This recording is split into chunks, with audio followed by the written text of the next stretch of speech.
I'm Jesse Jackson Jr. Welcome forward to the Jesse Jackson Jr. Show.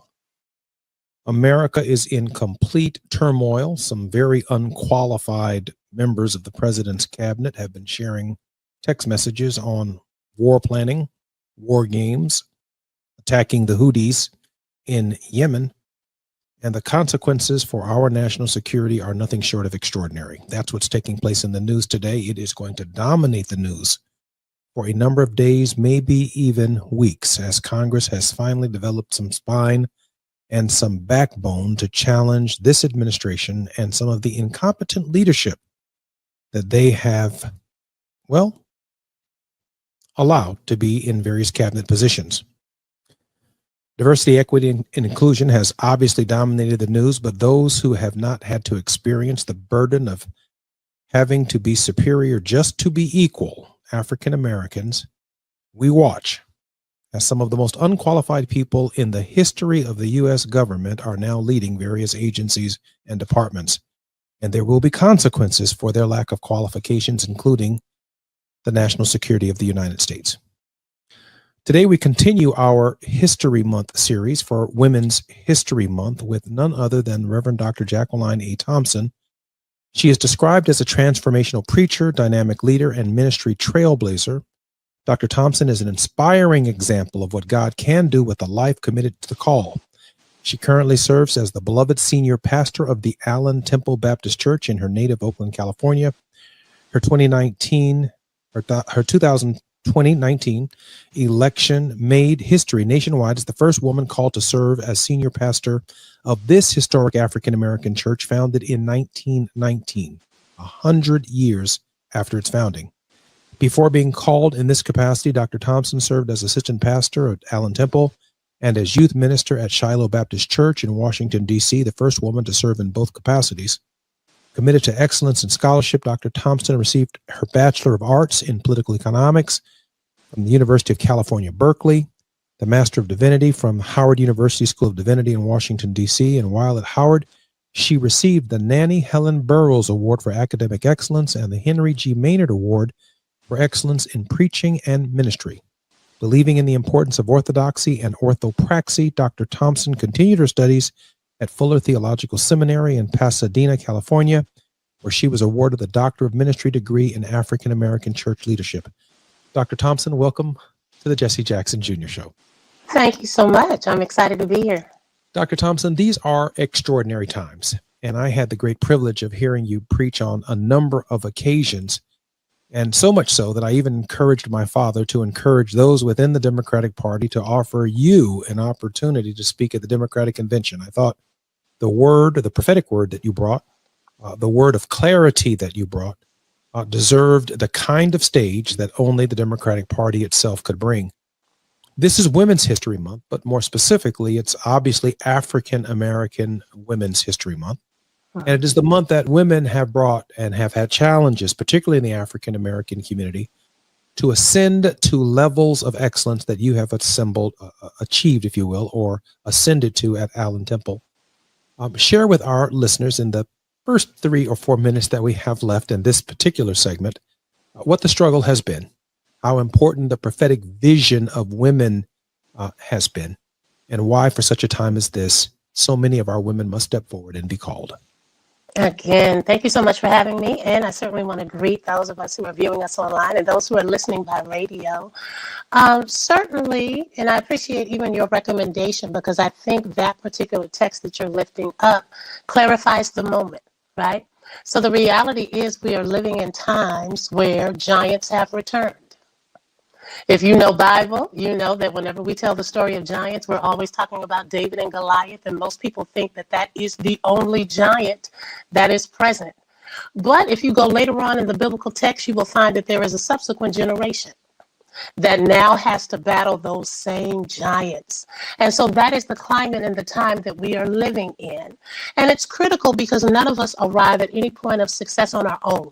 So particularly speaking of women, it is not just the women that we know of, not just the women who have been educated, but as Cheryl Townsend said to us, where would the Black church be if it were not for the women, right? So for the many, many lay women, the unnamed women, the women who have paved the way for us to get here in so many various industries, it is critical. It is critical in the time where they are trying to erase our history, that women step up and take their place. At the root of the challenge is patriarchy, right?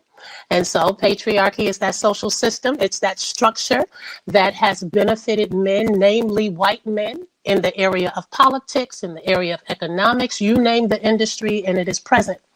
And because it has been present for so long, it has now become culture. It has now become expectation. And so I think that's also the challenge that we even saw with our most recent DNC, an election attempt for a Black woman to rise to the highest office in the land.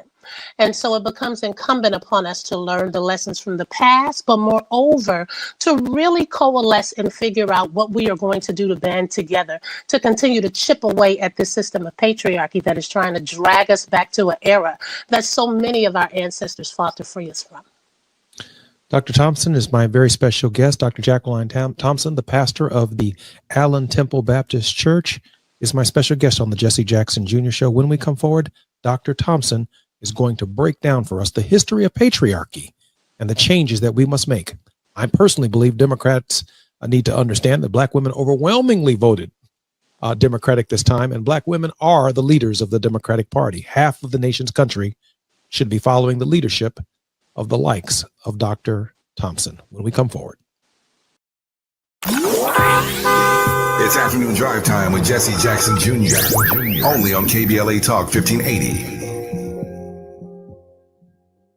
Yeah, yo, come on. Pick up the drum. At KBLA Talk 1580, we fight the power every day. Yeah, gotta give us what we want. Gotta give us what we need. Hey. I listen to KBLA and I love the commercials. I know what the commercials mean. I also, if I'm looking and trying to figure something out, I need something to talk to me that might hit me. And it happens on TV because, you know, every time they show a sporting event, they got the pharmaceutical companies back to back telling people how to fix the sickness on the same stuff that they sell them. So we get it. Yep, we get it too, Chucky. And that's why at KBLA Talk 1580, we don't black down. Drop it! Our freedom of speech is freedom of death. We got to fight the powers that be. Fight the power! Fight the power! At Exquisite Family Mortuary, we know how overwhelming it can be planning a meaningful farewell for your loved one. Secure your peace of mind by calling Charlotte White at 323-577-5562. That's Charlotte White at 323-577-5562. From traditional funeral services to memorials to direct cremation, pre-needs, and more. Call Charlotte White at Exquisite Family Mortuary for Southern hospitality in Southern California. That's Charlotte White at 323-577-5562. Exquisite Family Mortuary is located nearby in Inglewood, California. Exquisite Family Mortuary, where your loved one becomes our loved one.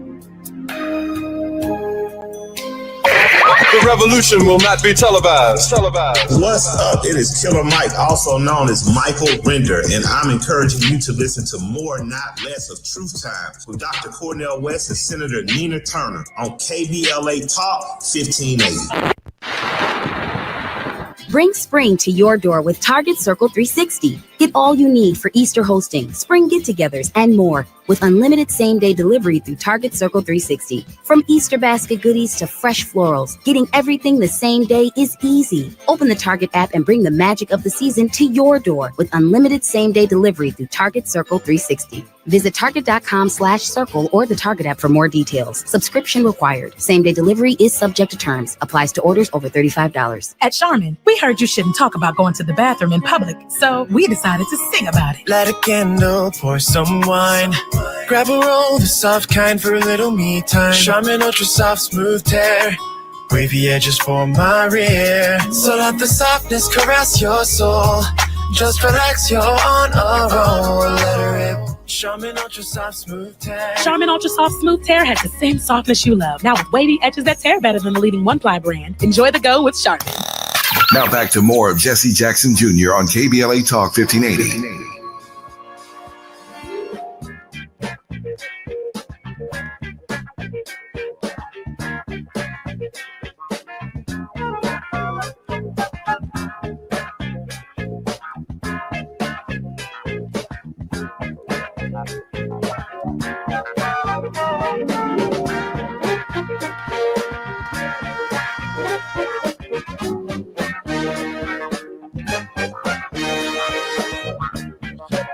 I'm Jesse Jackson Jr. Welcome forward to the Jesse Jackson Jr. Show. My very special guest is Dr. Jacqueline Thompson, a member of the NAACP and Alpha Kappa Alpha Sorority Incorporated. Her activism and leadership has been recognized by various chapters, honoring her with Community Excellence Awards and Distinguished Women of the Year Awards. Dr. Thompson, welcome forward to the Jesse Jackson Jr. Show.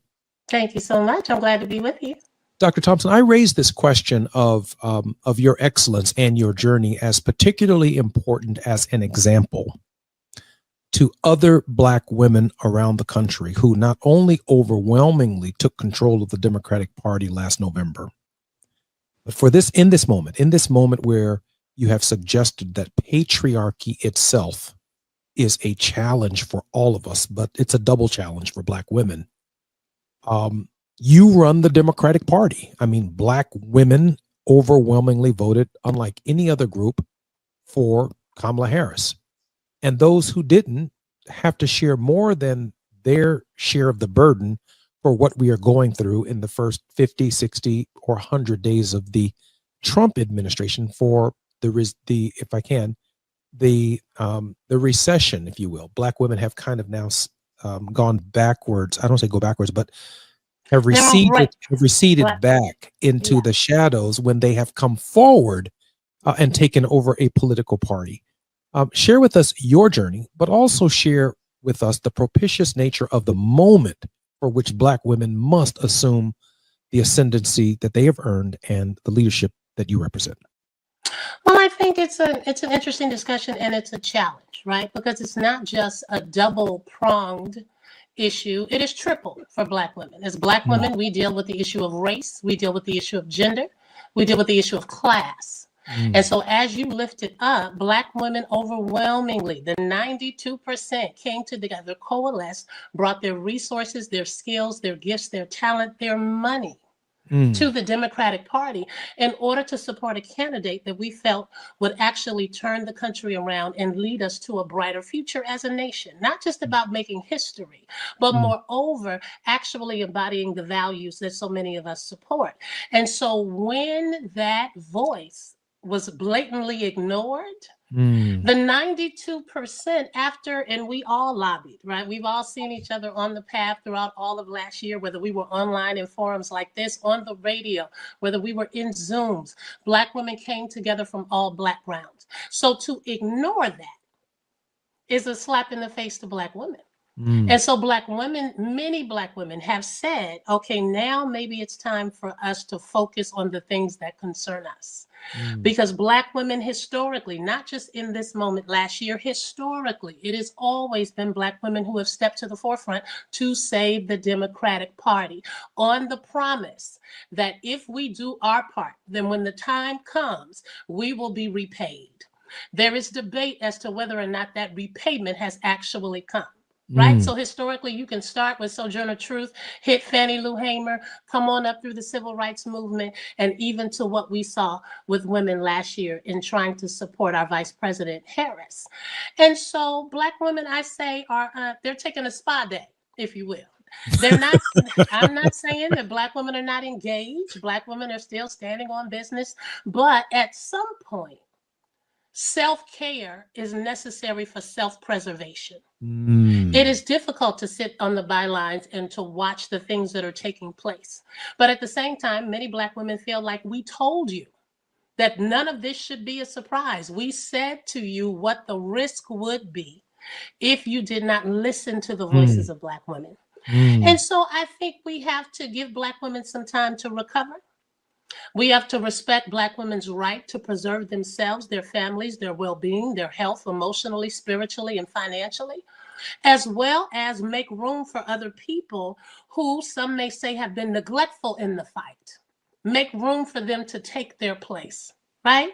Now, I am one that believes I have never, and this goes for Black men as well, because we lifting up the 92%, but we know 84% of the brothers, right, showed up as well.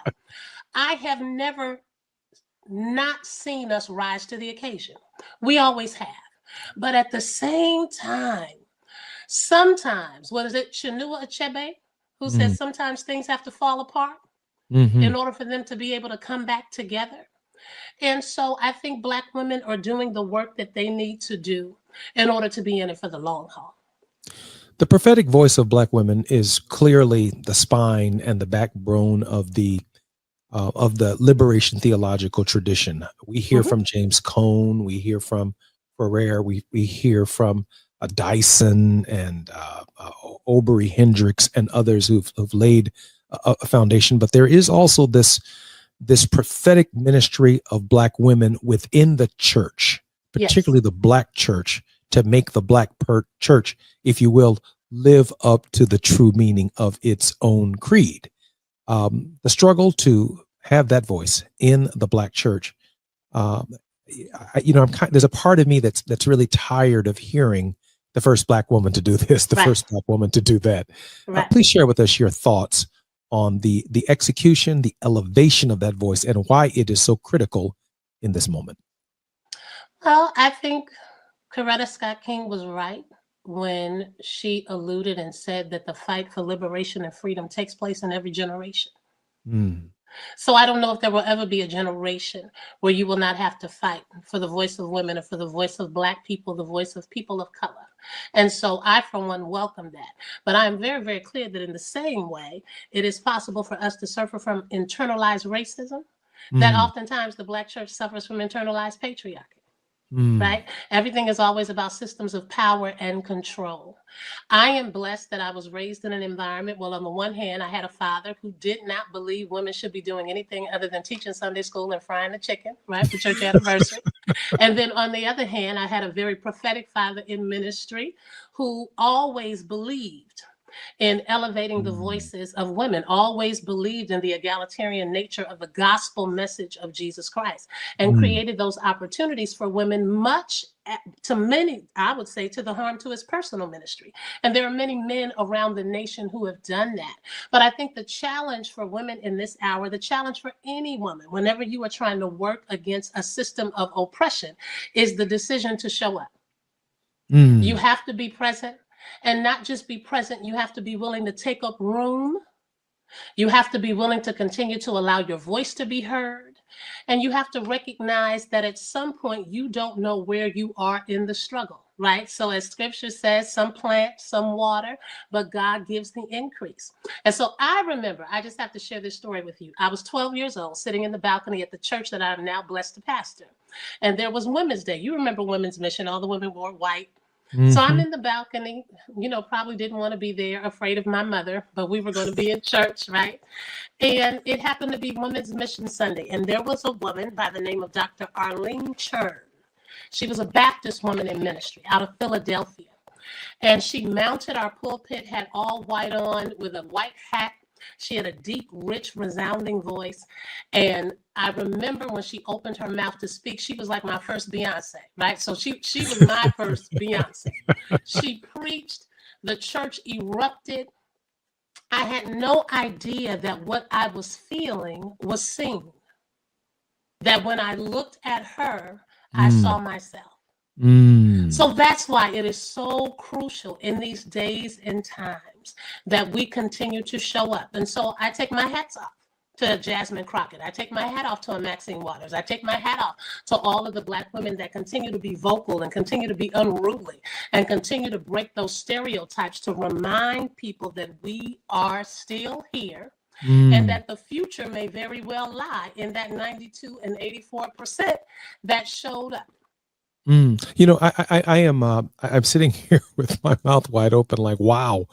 But when I look at what Van Jones yesterday would have called the worldly context of what you said, I mean, I see Gavin Newsom thinking about running for president. I see J.B. Pritzker in Illinois thinking about running for president. I see this. I see Rahm Emanuel talking about presidency, and all of these white guys are now expressing themselves and their desire to lead those of you who took over the Democratic Party. I mean, African American women, and yet I don't see black women, and this is concerning to me, because with the litany of women that you've suggested, and maybe Jasmine Crockett is that future, maybe AOC, a person of color, is that future.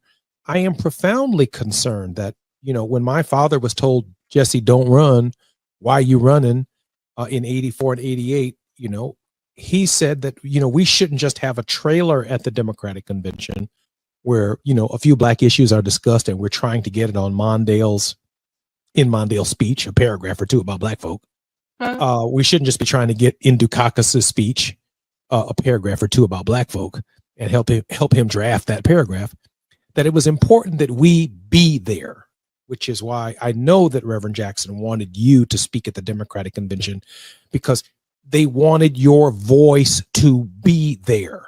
And I'm concerned as we go into the most, if you will, the end of Second Reconstruction, possibly the beginning, and I think every day confirms that, a second Jim Crow, that black women are going to have to lead us there. I see a lot of scared brothers right now, and I'd like you to just express from the prophetic place where that courage comes from black women, where they are, and how can we bring them forward? Well, we established the fact that black women are not a monolith, but at the same time, black women, again, because we are contending with issues of race, because we are contending with issues of class, because we are contending. So black women are not just concerned about themselves, they're concerned about community, right? So we go and we want to bring everyone with us. But I will also note that black women often have to take an uncharted path. We don't have the liberty that a Gavin Newsom has, right? We don't have the segue that a Rahm Emanuel has. We have to plan. Well, sometimes we have to plan in secret, because when you make your plans known, there are those who are plotting against you from the very beginning, because they recognize what that possible transformation would do. It is my hope that perhaps our vice president might consider another run. And so we don't know yet. It is early. It remains to be seen. But what I do know is none of the names that you have named will be able to do it without black women somewhere. There's no doubt about that. And so that's the truth of the matter from the very beginning. And I do think that is going to be necessary for the Democratic Party to begin to value their voices, not for the purposes of just putting black faces in black spaces, but understanding that black women have a context, they have a struggle, they have a history, they have a story, similar to the black. If we go back to the biblical text, I'm sorry, I'm a preacher, I can't come on. Biblical text, right? And so there's always been a Deborah, there's always been an Esther, there's always, even when they discovered, the text that had been hidden, they couldn't interpret it without going to see Huldah, right? Because she held that information and that knowledge, and bringing that on through to the women who continue to pave the way today.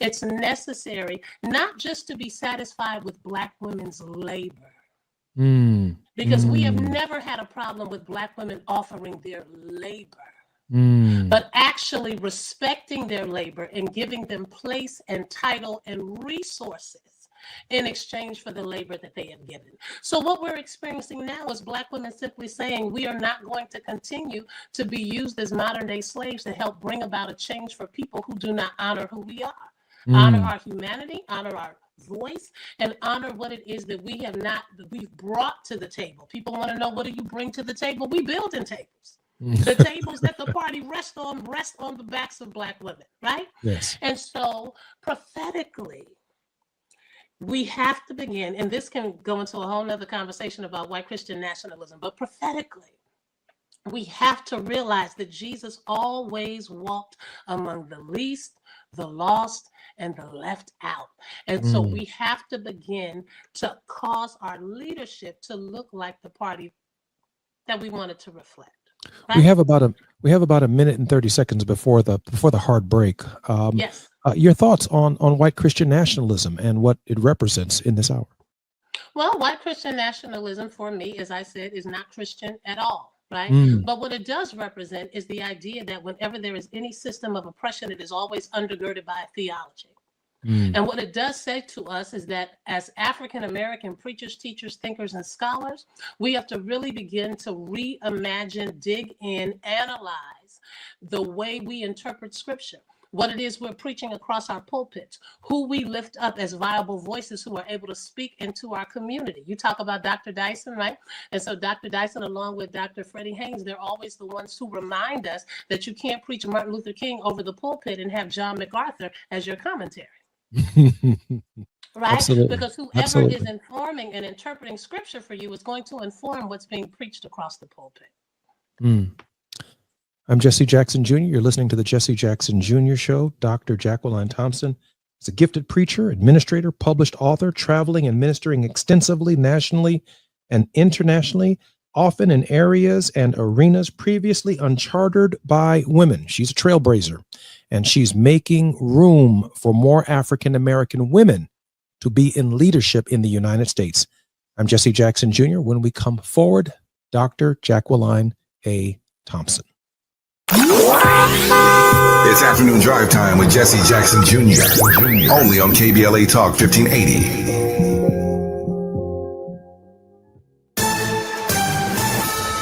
I'm Esther Dillard with 4 things you should know from BIN News. Democrats are calling on top Trump administration officials to resign after a reporter said he was in a group text that discussed plans to strike Houthi targets. Black Maryland Governor Wes Moore joined union members and the American Federation of Government Employees to advocate for labor protection legislation. He's supporting the creation of a fund to help government workers terminated by the Trump administration.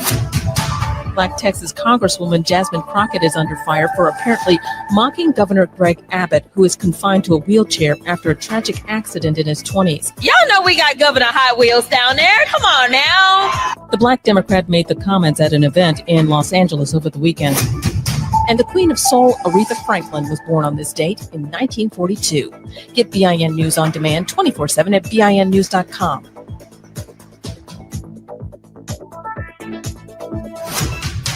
The Crohn's and Colitis Foundation has been at the forefront of inflammatory bowel disease research and care for over 50 years. Learn more about research, education, and support at Crohn'sColitisFoundation.org. This is the KBLA Sports Minute with Ray Richardson.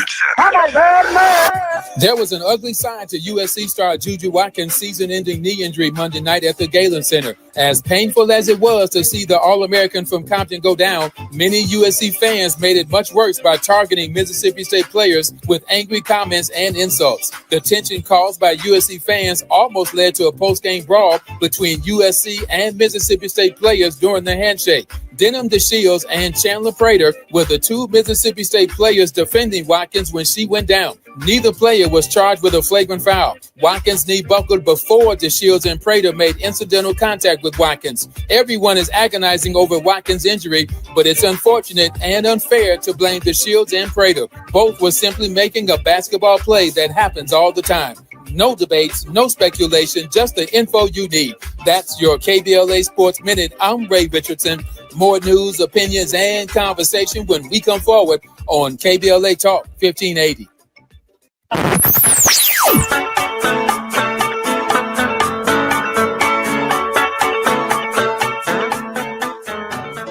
This is KBLA Talk 1580.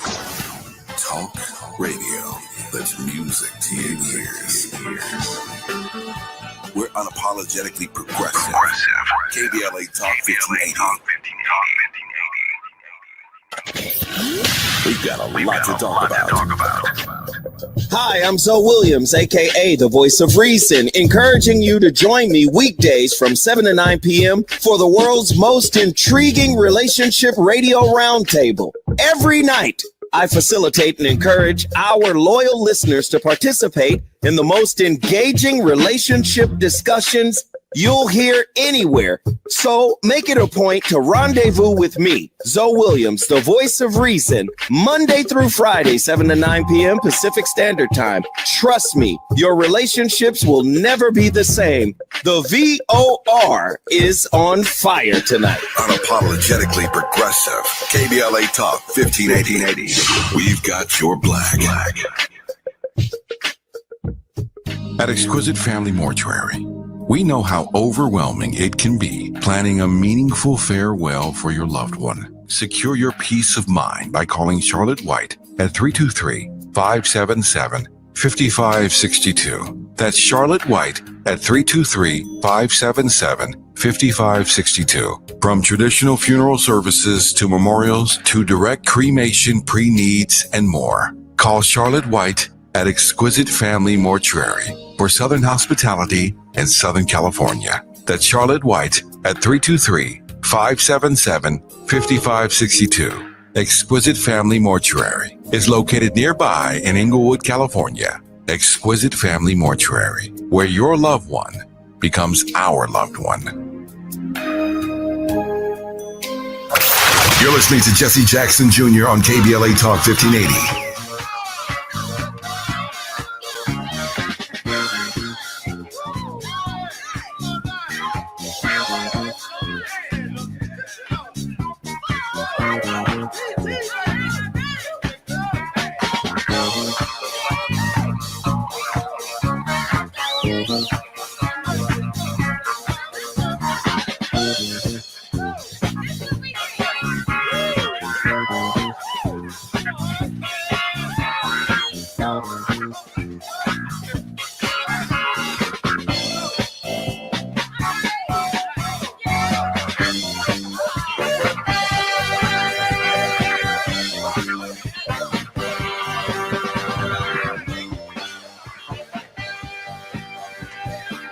I'm Jesse Jackson Jr., and welcome forward to the Jesse Jackson Jr. Show. Our very special guest is a gifted preacher, administrator, and published author, traveling and ministering extensively nationally and internationally, everywhere.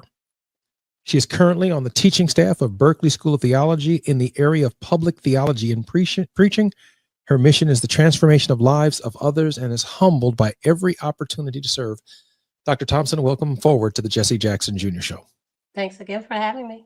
Dr. Thompson, let me ask you this question, because I had Pastor Jamal Bryant on my show a couple of weeks ago, and I asked him this question about the prophetic African-American ministerial tradition. And I asked him, why are there so few blacks that emerge or are emerging in this era during this critical moment of crisis? He said, number one, Jesse, some scholars are going to disagree with me, but the 501c3 status of the church, the government hangs that over every church's head and scares the hell out of pastors.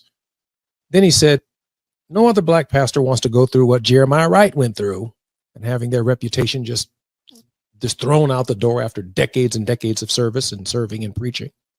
And then he said that white evangelicals believe that Donald Trump is some kind of second coming, while black people, on the other hand, are told that they need to keep church and state separate. But then just before the break, you said that undergirding these political movements are theological traditions that inspire, that motivate, that gird. And in a profound sense, I've argued, and we are arguing, I think today, in a very positive sense, that black women have been the force within the black liberation theological tradition that has given men the courage to stand up and fight. And I'd like to hear your thoughts on that relationship between faith and politics, between church and state, between prophetic ministry and sitting back waiting for the by and by, and why we must stand up at this hour. Dr. Thompson. Well, I think a couple of things. And so I agree with everything that Jamal said. Everything that he said is right. I will add to that and say that fear is probably intensified because many of us have had monitors come to our church even recently. And so monitors have come to Allen Temple to monitor what it is that's being preached, what it is that's being said. And so you pray for me. And pray that I'm going to pray for you. Wait a second. I'm not going to let you finish the question without dealing with that one. Jamal said that his church... Jamal said that the IRS came in his church, but you're telling me that monitors came to your church. Are you telling me right here, right now, that the government has been to the church? I don't know if they're from the government or not, but I know persons have come to record the services and document what it is that's being said, what it is that's being preached. And so I say that to underscore that fear is a very real fear.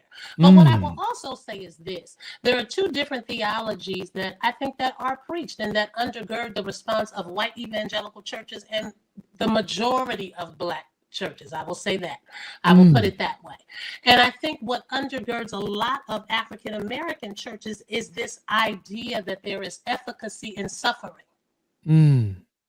So we are taught, rather than the white evangelicals and Christian nationalism that says Donald Trump is an instrument of God being used by God to bring about this future where the people who are in control not only look like them, but are therefore godly because they do look like them, right?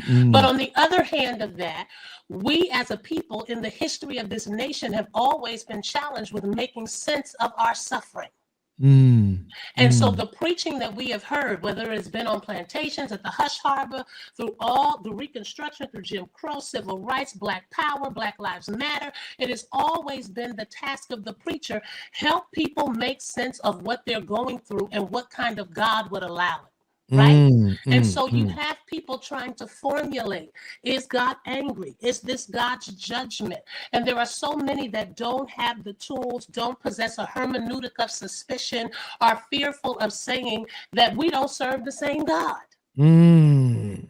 Because the God that would allow this and ordain it, let me say ordain it, is not a God that I serve. Right. And so I am one to believe that some things occur through the permissive will of God. But because we have equated the suffering of Christ and the suffering that is allowed in the world as somehow holy and sacred, then it causes people oftentimes not to question what they're in, or to be made to feel that if they question it, somehow they're questioning and going against God. And so we just say, well, we're just going to endure. We're just going to persevere. We're just going to run on and see what the end is going to be. All of that is truth. But at the end of the day, it also immobilizes us. And it keeps us from calling a spade, if you will, calling out what's demonic when we know that it's demonic. And it allows evil to propagate. Isn't that what King said? That it's the silence. It's the good people who do nothing and who say nothing. And it becomes the age-old question, what was more effective? Those who jumped overboard before they reached the shores, or those who stayed on the ships and made it to the land? It's a false conversation. At the end of the day, the God that is preached in white evangelical churches is not the God that Black people have served. Wow. In the same way, the worship that they had in front of the slave master was not the worship that took place, right, when we all got together and did the ring shout and was on the Hush Harbor. It's not the same thing. Everybody talking about heaven ain't going there. You understand exactly what I'm saying. Everybody don't have a robe. Everybody don't have shoes, right? Everybody's not going to make it in. And so I think we have to be mindful of that. And I also want to underscore, because we have to stop believing this. There are more prophetic voices and people are speaking than we know. They often just don't have platform. That's the difference. Well, I'm going to make this platform very available to you. One of the things that I do when I'm in predominantly Jewish audiences, we discuss the image of God, and I remind them that through their tradition, the process out of slavery, if we share slavery, Black Americans and Jews, their process out of slavery, let my people go, 12 times from Moses, plagues, Exodus, that process. But in the United States, let my people go, moral persuasion doesn't work. We had a civil war, and it required a 13th Amendment to the Constitution of the United States to get out of this kind of slavery. A 14th Amendment, equal protection of the laws, this kind of slavery for citizenship rights. The 15th Amendment, the right to vote for Black men. The 19th Amendment, the right to vote for women. It requires an amendment to get out of this kind of slavery. And it's not the same theologically as let my people go kind of freedom. We have a different calling, a different process, and it is unique to African Americans. And that's what I heard you say there, confirmed for me that our people are uniquely positioned, if you will, Jonah in the middle and the belly of a whale. Yes. Having access to all of Jonah's vital organs. We can turn him into a steer. We can shift him this way, shift him that way by our engagement, by our prophecy, by our prophetic ministries, or we can let him do what he's doing, which has global ramifications from Greenland to Africa to Panama to every poor person seeking a malaria vaccination in Africa. Dr. Thompson, I don't want to limit our discussion to just what we're discussing domestically, because I know you see the entire world. Absolutely. And then if you wanted to go back further, you can talk about the papal letters, right? There was a church, there was a theology that undergirded colonialism that took place all across the world. And so the reason why I'm so heavy on theology and lifting it up, did you know there is even an attempt now to teach that compassion and empathy is a sin? Right? And so when you hear it on its surface, you say, of course, that's ridiculous. Anybody who reads the ministry of Jesus knows that Jesus looked upon people and had compassion. But there is a reason for that. Because not only is there an attempt to shift the balance of power in a way that it will never return from the 1%, but there is also now an attempt to touch the hearts of people to keep them from even being concerned and worried about it. So if I think that empathy and compassion is somehow a sin against God, then I don't look at the unhoused and feel anything for them. I don't look at the children who will lose their head start with the dismantling of education. I don't look at those who are in war-torn countries, even though we're at the source of the war, and think that there's anything I'm supposed to do. Right? It rids us of the thing that calls us to actually be the hands and the feet of Christ in this area. And so I would just say that we need to be reminded that giants reproduce after their own kind. And so even though we say we've been here before, we know this fight we have, but this fight has not looked like this in this generation. But the call to agitate, to activism, to speak, and to stand up is still the same. What that looks like in Mississippi looks different in very liberal, air quote, progressive, right, Northern California. But the call is still the same. Because what we do know is that giants can be defeated. I'm Jesse Jackson Jr. You're listening to the Jesse Jackson Jr. Show, and none other than Dr. Jacqueline A. Thompson, the pastor of Allen Temple African American Baptist Church, founded in 1919. She is our very special guest. Got a couple more questions for her, and then she's going to close out on a word of hope for all of our listeners. I'm Jesse Jackson Jr. While you're stuck in traffic, we can at least bring you up to speed on the news of the day. You're listening to Jesse Jackson Jr. only on KBLA Talk 1580.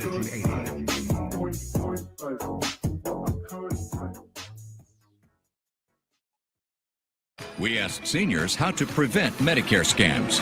My best advice, if you get a phone call, do not talk to the person. These people are well trained. Don't talk to them. They don't know me. They're just trying to scam me. Don't be fooled. Hang up. Just hang up. Never give out your Medicare number. They're going to get your number to put in a false claim. If I get a call from someone, I don't pick up the phone. And should I pick up the phone and they ask for information, then I hang up. How do you detect Medicare fraud? Just like I check my credit card statements, I check my Medicare statements monthly. Scammers can get a hold of your number, order medical devices through your account, and you're not even going to know about it if you don't look at your statement. Check your statement every month. If you get your statement and you see something that you know you did not have done, you report it. Call your senior Medicare Patrol. To report Medicare fraud, call the Senior Medicare Patrol at 855-613-7080. Following is not a contest and is a paid advertisement by Family Vacation Getaways. Airfare not included. See FVGradio.com for complete details.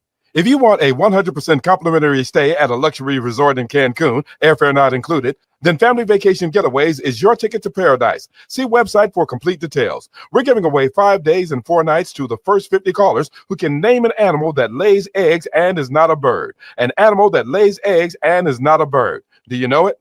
Call now, 800-868-6431, 800-868-6431. You're also eligible for an exciting bonus vacation to Orlando, Florida for just $498. And don't worry about anything ruining your plans. We can extend your travel up to 18 months. Name an animal that lays eggs and is not a bird, and get your complimentary Cancun resort stay and an optional bonus vacation to Orlando for just $498. What are you waiting for? Call 800-868-6431, 800-868-6431, and give us your answer. Proceeding is not sponsored by this station or its affiliates. KBLA Talk 1580. We've got a lot to talk about. KBLA Talk 1580, connecting you with services and solutions.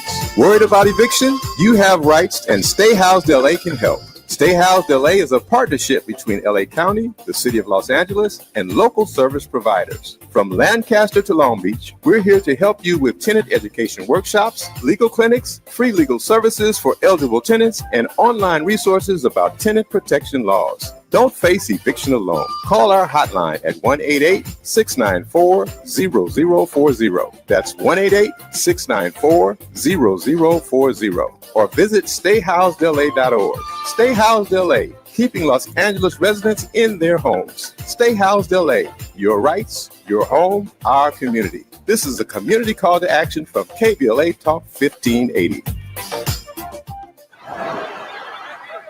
Hear that? That's the sound of your life. Perfectly imperfect. Beating in rhythm to the world you've created. But every time you drive after drinking, music gets drowned out. Your life sounds pretty great. Don't let a buzz ruin it. Buzz driving is drunk driving. Don't drive buzzed. A message from NHTSA and the Ad Council. Oh, could this vintage store be any cuter? Right? And the best part? They accept Discover. Accept Discover? In a little place like this? I don't think so, Jennifer. Oh, yeah, huh? Discover's accepted where I like to shop. Come on, baby, get with the times. Right. So we shouldn't get the parachute pants? These are making a comeback. I think. Discover is accepted at 99% of places that take credit cards nationwide. Based on the February 2024 Nielsen report. Now back to more of Jesse Jackson Jr. on KBLA Talk 1580.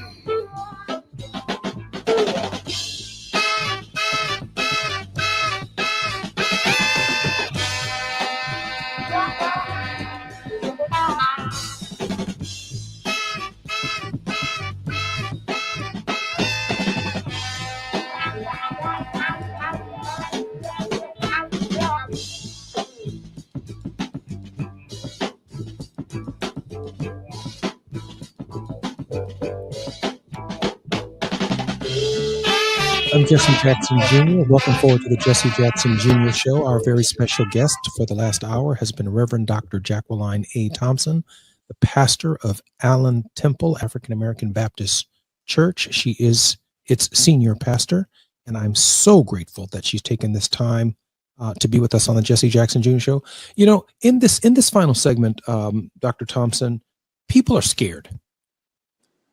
They're fearful, from the media to the ministry, concerned about what it means to be free, concerned about whether or not they will be attacked by the Goliaths of life that keep coming, no matter how many times David tries to slay them with a slingshot and a rock upside his head.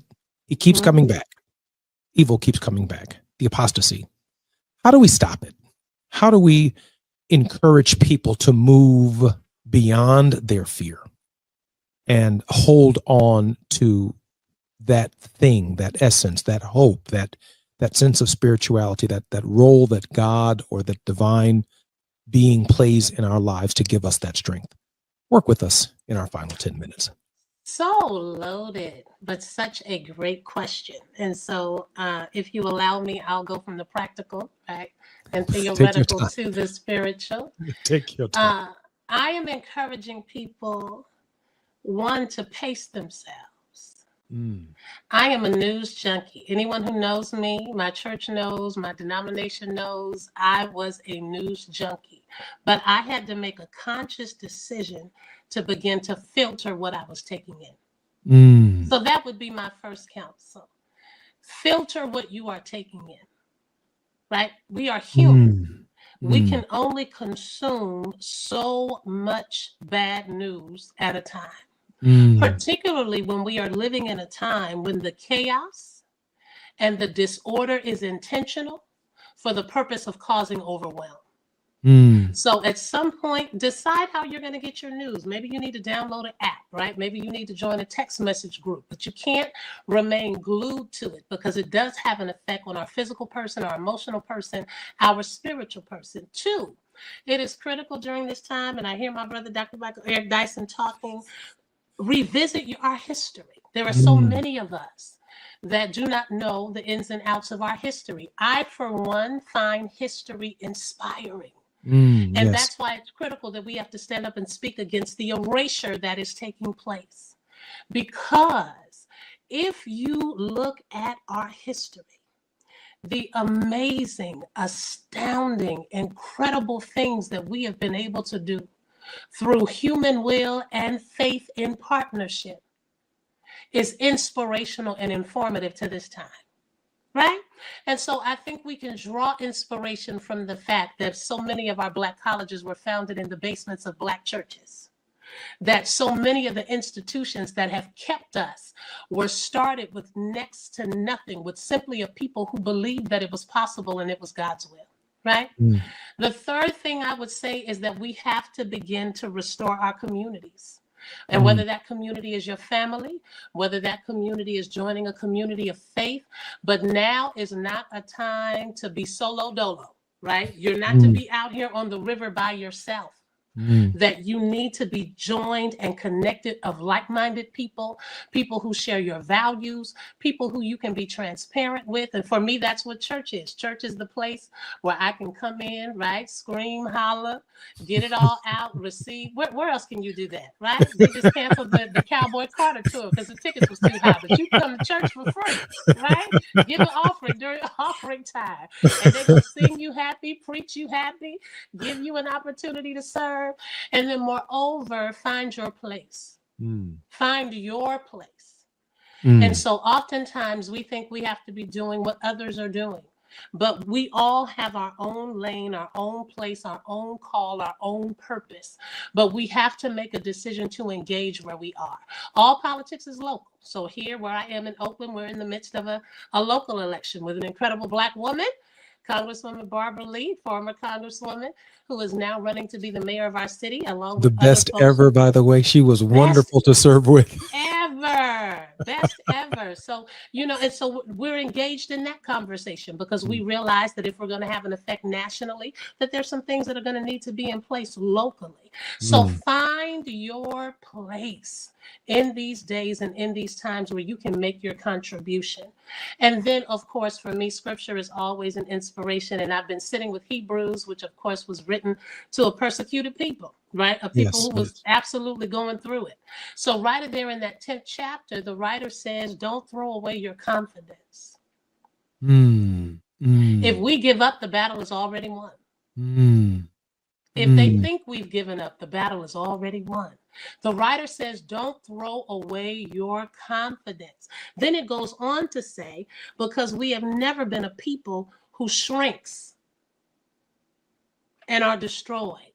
We've always been the people who have held our faith and persevered. So that 10th chapter, so here's the scene, right? So the scene is Black Panther. Paint the picture for us now. Paint the picture. The original Black Panther, right?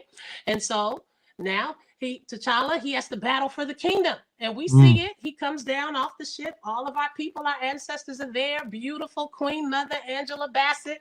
Okay, but who do we have? Coming from the mountains, right? So we have the fight that's getting ready to ensue.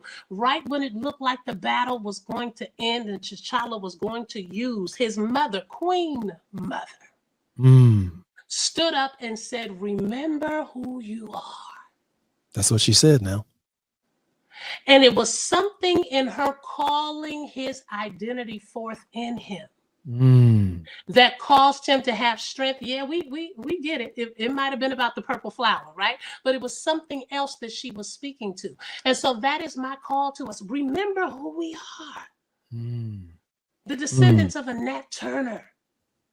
the descendants of a Frederick Douglass, the descendants of a Harriet Tubman, the descendants of a Fannie Lou Hamer, the descendants of a Prathia Hall, right? And the list goes on, and not just the names that we can call in the history books, your grandmother's baby. Say that now. Right? Who knew how to, as they say, rob Peter and pay Paul. Who knew how to take scraps and leftovers and come up with soul food, which is a delicacy that is sought after all around the world, right? So That's it. In these days and times where they are trying to steal and erase our history and our contributions, I need us to remember who we are as a people and also as a people of God. Because the one thing I can say, and I'm so happy to be able to say it, I'm not as old as I hope to get, but I was young and now I'm older. And never have I seen the righteous forsaken, nor God's seed begging for bread. So those are the sources of my hope in these days and times. And people like you that are having conversations like this so that it doesn't just stay in our locales. Pastor Thompson, share with us how we may support you, your work, and come visit you at Allen Temple. Well, you can certainly visit our website. We're at www.allen-temple.org. I would also add, for those of you who are of the Baptist tradition, I'm blessed to be the second vice president of the Progressive National Baptist Convention, the denominational home of Dr. Martin Luther King. You can visit that website as well at pnbc.org, because PNBC is on its way to Chicago. And so that third week in July, yes, we are coming your way for our annual gathering, for our national meeting. And I certainly would love for those of you who are listening and in the area for you all to join us. You can follow me on all of our platforms. You can find them on the website as well. And just whenever you see my face, join in. Send a prayer, send an encouraging word, as they say, because it's hard out here trying to fight this fight, right? But I am grateful for those who did it for me, and I'm poised in position and committed to doing it for the generations that come behind us. I'm Jesse Jackson Jr. You've been listening to the Jesse Jackson Jr. Show. Our very special guest has been Dr. Jacqueline Thompson, the pastor of Allen Temple. When we come forward, we look forward to seeing you tomorrow. Thank you, Pastor Thompson. KBLA 1580 Santa Monica.